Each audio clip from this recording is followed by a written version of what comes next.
এডিআৰিৰ তৃতীয় চতুৰ্থ বৰ্গৰ ৰিজাল্টক লৈ জনাব বিচাৰিছোঁ কেইবাটাও গুৰুত্বপূৰ্ণ খবৰ। ইতিমধ্যে মুখ্যমন্ত্ৰীয়ে ঘোষণা কৰিছে যে 7 মাৰ্চত এডিআৰিৰ তৃতীয় চতুৰ্থ বৰ্গৰ ৰিজাল্ট ঘোষণা হ'ব। আৰু ইয়াকে লৈ কেইবাটাও গুৰুত্বপূৰ্ণ আপডেট আহিছে যি প্ৰতিজন পৰীক্ষাৰ্থীয়ে জনাটো জৰুৰী। 7 মাৰ্চত প্ৰকাশ পাব এডিআৰিৰ বাছনি পৰীক্ষাৰ ফলাফল, য'ত এটা পদত দুজনকৈ প্ৰাৰ্থী নিয়মমতে বাছনি হ'ব। কিন্তু ইয়াতো কেইবাটাও চৰ্ত আছে। মুখ্যমন্ত্ৰীয়ে ইতিমধ্যে ফেচবুকৰ মাধ্যমেৰে জনাইছে। মুখ্যমন্ত্ৰী ডক্টৰ হিমন্ত বিশ্ব শৰ্মাই কয় যে এটা পদৰ বিপৰীতে দুজনকৈ প্ৰাৰ্থী নিৰ্বাচন হ'ব, অৰ্থাৎ দুজন প্ৰাৰ্থী উত্তীৰ্ণ হ'ব।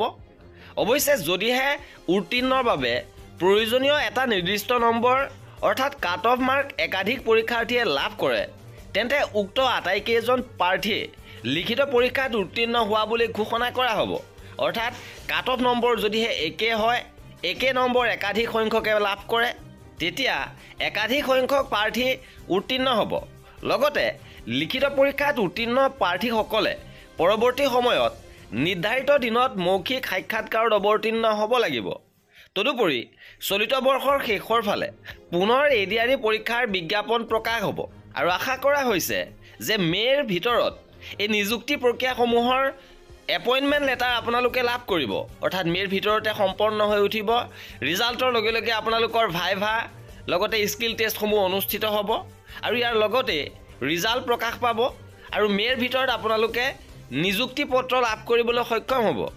তদুপৰি মুখ্যমন্ত্ৰীয়ে জনাইছে যে পৰীক্ষাত বয়স বা শিক্ষাগত অৰ্হতা ফাঁকি দিয়া বুলি অভিযোগ আহিছে। যদিহে এনে ফাঁকি দিয়া সংশ্লিষ্ট প্ৰাৰ্থী উত্তীৰ্ণ হয়, তেন্তে উক্ত বিষয়টো মৌখিক পৰীক্ষাৰ পূৰ্বে সংশ্লিষ্ট কৰ্তৃপক্ষৰ সৈতে যোগাযোগ কৰি নিষ্পত্তি কৰা হ'ব। আৰু এই বিষয়টো কেনেকৈ নিষ্পত্তি কৰিব উল্লেখ কৰিছে যে অভিযোগ গ্ৰহণ কৰিব আৰু মৌখিক পৰীক্ষা অনুষ্ঠিত কৰাৰ পূৰ্বে নিৰ্দিষ্ট বিশ্ববিদ্যালয়ৰ জৰিয়তে সেই অভিযোগসমূহ নিষ্পত্তি কৰা হ'ব। বিশ্ববিদ্যালয়সমূহৰ পৰা আপোনালোকৰ তথ্য ল'ব। যদিহে আপোনালোকে আপোনালোকৰ শিক্ষাগত অৰ্হতা বা বয়স আপোনালোকে ফাঁকি দিছে, সেয়া আপোনালোকৰ ধৰা পৰিব আৰু আপোনালোকৰ নিযুক্তি বাতিল হ'ব। লগতে এইবাৰ পৰীক্ষাৰ্থীসকলৰ বাবে আহিছে সুখবৰ যে পূৰ্বৰ দৰে অভাৰলেপিঙৰ সমস্যা এইবাৰ নাথাকিব।